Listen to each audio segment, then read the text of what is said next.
Hope your day is going well as we get ready for this holiday weekend, and that's kind of why I just got my hat and stuff on today, a little less, no collar or something. But I wanted to give a couple of tips on two more items on your budget, and that is your internet, if you have home internet service, and your cell phone. Okay, so a couple quick things. Number one, you probably can save money from what you're currently paying. Now, the average bill that I tend to see when I talk to people about what are they spending on their cell service, it's like $80 or more per line a month for their cell phone. I can tell you, I've never paid that much my entire adult life. Never paid that much for a cell phone. So here's some tips on how to do it. Check into the prepaid plans of your current provider. Maybe you don't even want to consider other networks, although I would strongly consider that you try. And by the way, you might say you don't want to lose your number. Whatever company you're going to, put the pressure on them that you want your same phone number.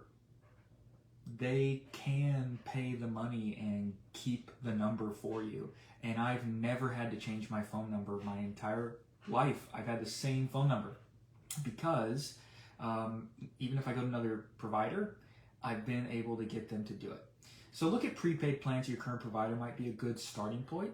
See how much that is. So a prepaid plan means you buy your phone, you're not making payments on a phone, you also don't get the upgrade privileges, you're not paying for a plan in that sense. That's the traditional kind of gotcha way that a lot of cell phone type of services have worked, but buy your own phone.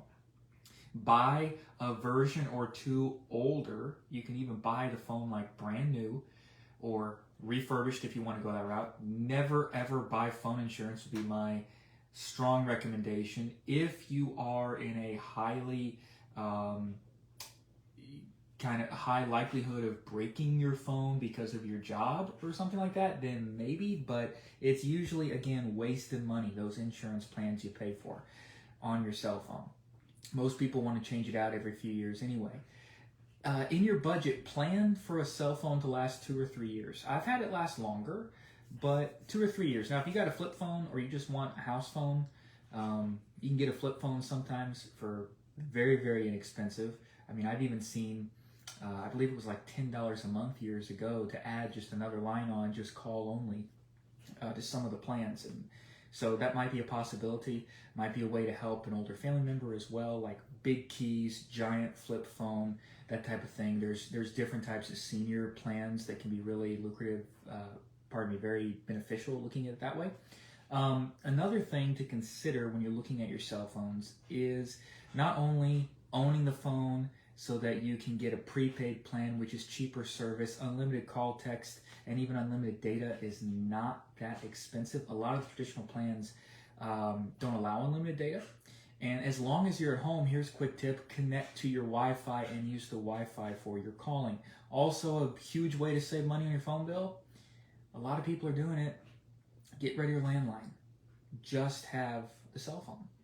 Now, some people don't want to do that, and it's kind of more of a choice or familiarity thing than necessarily a necessity, unless you're in a place where cell service just doesn't work.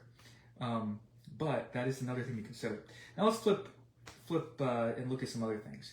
Now I will say one more note. There are some other services out there, and they have various names that are the uncarrier, the no contract plans. I would strongly encourage taking a look when you're comparing rates, just like you would on car insurance or life insurance or health insurance. Look at what the rates are for an uncarrier that still uses, in many cases, the same cell towers and network that others do. It might be kind of eye-opening what the service really costs. Okay, now switching gears to the internet, because I know the video is going a little longer. There are several ways to lower your internet bill. Now, I will tell you the worst internet deal I ever had was the last place I lived. I actually just moved from recently, and I might do a video on that at some point. My wife and I saved a massive amount by just leaving a pretty horrible situation where we were living. It wasn't a bad place, but the costs and hidden costs were just astronomical, and the gotchas, and it really added up to multiple hundreds of dollars a month. But on the internet, one of the things that was so infuriating, when you signed your lease at this particular, we were in an apartment building, you had to also pay $129 a month for internet that wasn't that good. And you could upgrade it to a bigger plan and stuff too. It was outrageous. And it wasn't anything super fancy. So what did I do when we moved? Well, the new place we moved actually didn't recommend any particular service. And I just did like I did back when I was home in Missouri. I switched back to, well, I won't name it, but I will simply say I switched to one that is like $50 a month. It is a satellite-based thing, so there's no actual coaxial cable. There's no actually cable in the wall that has to be run into the unit, into our home, and then connected to a box, into the router. It's just a plug in and go, and it's worked just fine. We've had it for a few months now. I had that before where I used to live down in a more rural area, and the only reason I switched from that in a rural area was because I got a slightly better deal, and I got fiber optic for like the same price or just slightly less. It's the only reason I switched where I was before. But I'm a big fan of that service. It's a great deal. There's usually ways that you can even lower your bill more. Like if you'll set up auto pay, you might save $5-10 a month or not have to pay for the equipment. Or there's different ways to haggle it, and you can also haggle it on the phone. And if the service provider ever tries to up your service, I've gotten on the phone and you can sit there and it's not fun. But if you gripe and complain, most services do have a one-time customer retention fee where they will give you some type of a discount or a cashback type or a free month of service if you begin to have trouble and need to look for something else. Or they will even sometimes guarantee your rate because as a hardship rate because they don't want to lose you. Now, one thing I would say on the ethical matters of looking at your internet service, I don't personally think it's very ethical. And this also applies to cell services. I've actually interviewed for jobs that this is actually what they were selling, and I'm just like, I don't feel right about that. For both cell phones and internet service, there are actually like federal and state-funded programs to give you a rate based on your income. And so you're going to pay your internet and your phone bill based on what your income is, and that means that other taxpayers, for lack of a better term, are paying the remainder of your service. I just don't think that's a very ethical thing. A cell phone, even a phone, internet, those are not rights. Just like insurance is not a right. Your right is you're a human being and you have freedom to make your own choices and choose what job you want and choose where you're going to live. Those are our rights as a human being, but it's not a right to have a certain type of coverage that somebody else pays for you. That's called entitlement. And when that happened in ancient Rome, well, when bread and circuses, the welfare society and entertainment of the day, the government just kept distributing back in Rome, they fell. Huge society, huge empire, crumbled. History repeats itself.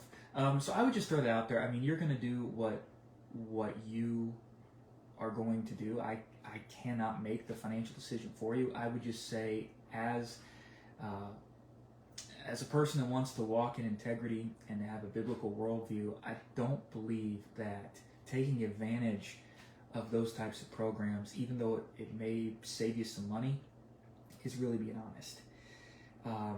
So those are a couple of tips. There are lots of ways to lower these two bills. Internet, if you don't have it but you need it occasionally. Libraries, coffee shops, a lot of places like this. You know, if you drink coffee, go buy a coffee and sit there and have a couple hours that you're able to do what you need to do. Libraries, free. Even if you don't have a library card, go hang out and be able to use it many times. You know, and the list goes on at the amount of places where there is free Wi-Fi available today. And if it's I mean, I've even done this. If I don't have a super expensive cell plan, like I had a real low plan at one point, because I would usually connect to my internet and then I'm streaming instead of like doing video and stuff over my cell network and eating up my data plan. I would do even like Zoom calls sometimes, and I could have a background in my Zoom so you can't see what's behind me, and I would actually be in my car. I've actually done financial presentations that way Okay, maybe people don't want to know that, but I've actually done that before, to where like I was in between different things that day and I was out and about, but I planned to know I could stop and I could park close enough to a Starbucks or a McDonald's or whatever, and I could take my half-hour call, and I could be connected to the Wi-Fi and be able to do that. So that's another thing you can think about. Now there are no loitering rules and stuff, but there's a lot of parking lots big enough you can find a place to sit. And then if you're going to grab lunch or something anyway, you're a customer. So there's ways to, you're kind of doing both. But it's a little more private than actually going into the building and doing that type of thing. Even if you have noise canceling headphones, I've done that before too. I've had a headset and I've muted myself unless I'm speaking when I've been on like a conference call or something. Not a coaching session that I've done that way yet, but there's a lot of ways around finding ways to make this work. And if it's something you can't afford, then don't do it. And I will say this last, sorry I keep going on and on today because I keep thinking of some other things I want to throw out there.